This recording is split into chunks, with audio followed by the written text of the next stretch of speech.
Hello, today we're going to be learning about expressive techniques on our instrument. And as string players, as violin players or cello players, we're really lucky that we are able to play our instruments in lots of different ways and produce lots of different sounds, and that is called expressive techniques.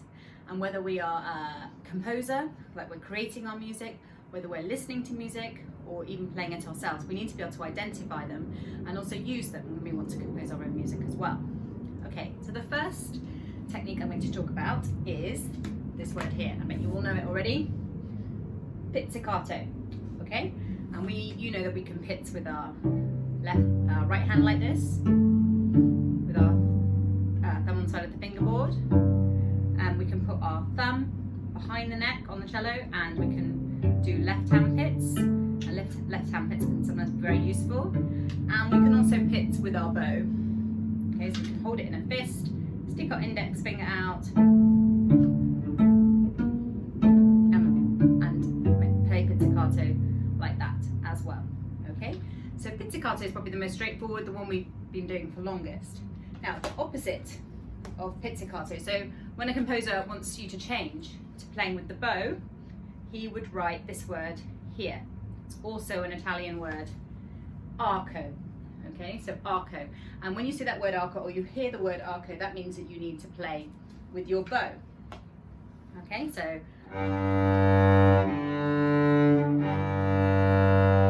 and there's many different ways to play with our bow, and we're going to talk about some of those now. If you play really smoothly,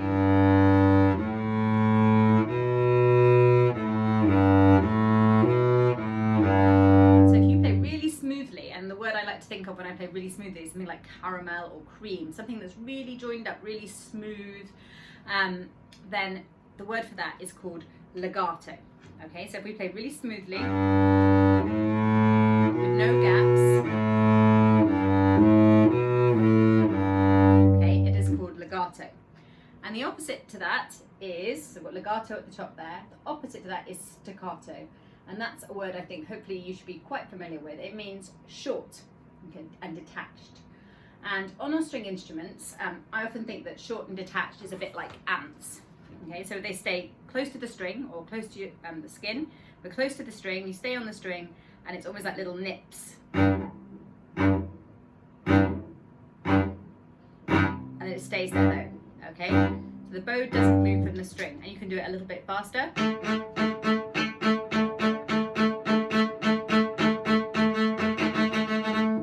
Has to stay on the string, so that's staccato, detached on the string. Okay, now the next one is this word at the top here. Can you read it? It says spiccato. Okay, and it sounds a little bit like staccato, and there are some similarities. It still means short, but it also, spiccato means it's got to be bounced as well. Now, for our bow to bounce, it needs to make a bit of a special shape. So I think this is like the smile of a smiley face, or even a saucer shape, like a cup and saucer. But at the bottom there is a mark, and that is where the bow will touch the string in spiccato. Okay, so the bow is going to make this shape, but the bow hair is only going to touch the string about here. Okay, so I'm going to show you now. I'm going to show you the saucers, or the smiley face. So in the air, they'd be sort of like this, and my elbow, if you look carefully at my elbow, it's kind of doing that shape. As I bring it down nearer to the cello, nearer to the string, I'm going to start letting the bow just touch right at the bottom of that smiley face. Okay,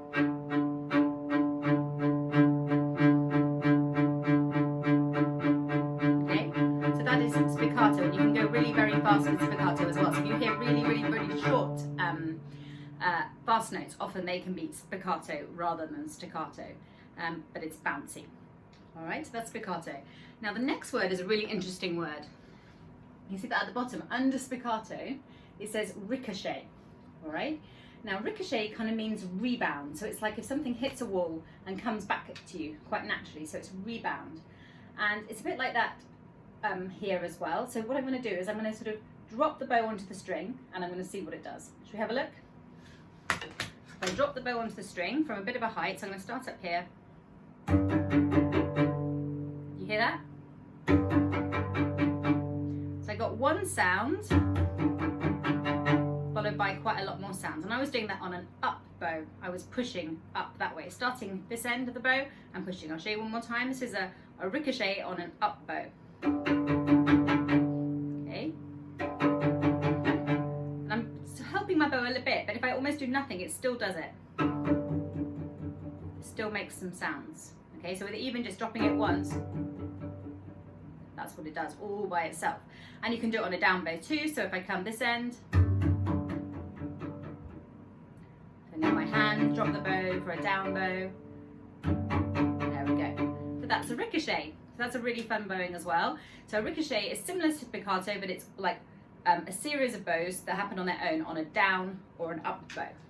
Okay. Now the next one is tremolo, and a lot of us have tried this in our string classes already.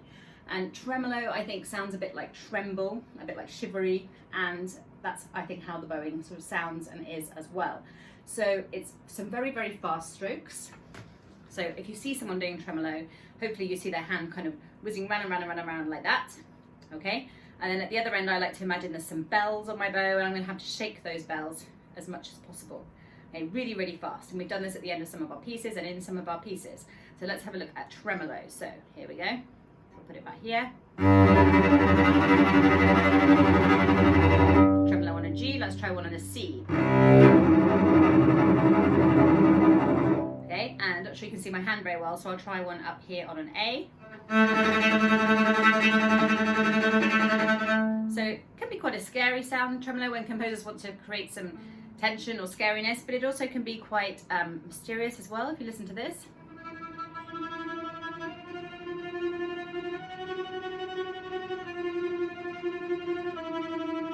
So that is tremolo. So it can be very scary, or it can be very kind of mysterious and quiet as well. Okay, and the last one for today is a really, I think probably the most fun to do, is collegno. Okay, and collegno means with the wood of the bow. So all this time we've been telling you to play with the white hair, but here's your first opportunity to hear the bow played with the wood.